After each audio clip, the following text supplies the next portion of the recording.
sendo colocada em todas as comunidades, numa motivação da Jornada Mundial da Juventude.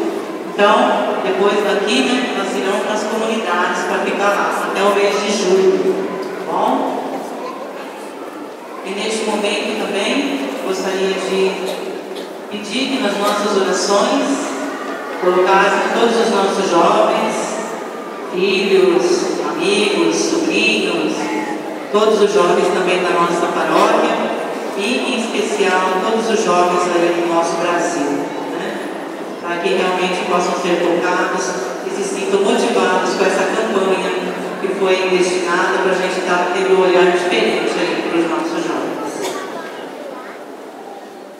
A campanha da fraternidade este ano nos faz voltar o nosso olhar para a juventude, que mesmo diante dos desafios que o mundo nos impõe, tem o direito de lutar por um mundo melhor.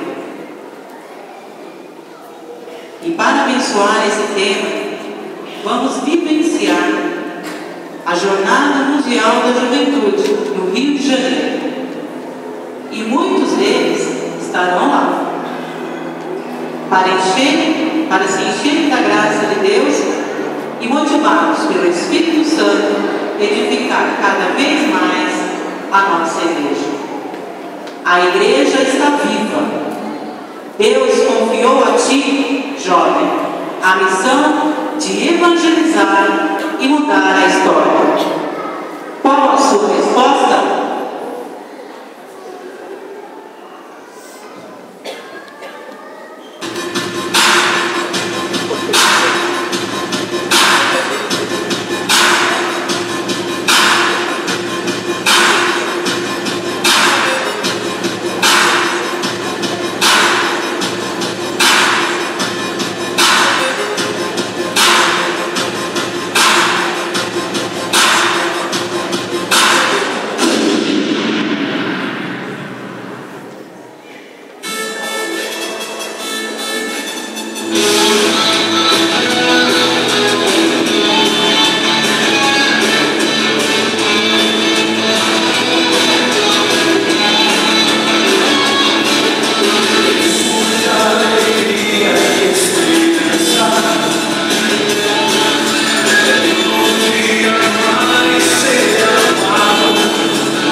acredito na juventude, amém? No 1, no 2, no 3, amém?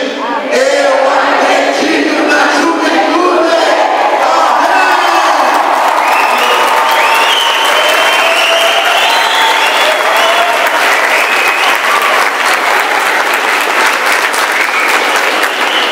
E jovem, esse convite é para você também.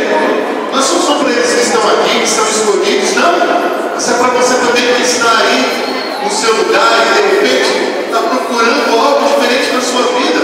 E o diferente na sua vida, meu amado e minha amada, é Jesus Cristo. Esse é o diferente na sua vida. Não é o que o mundo está oferecendo, não. Não é a moda que o mundo está oferecendo, não. O diferente na nossa vida sempre é e sempre vai ser Jesus Cristo e Maria Santíssima, amém? Então,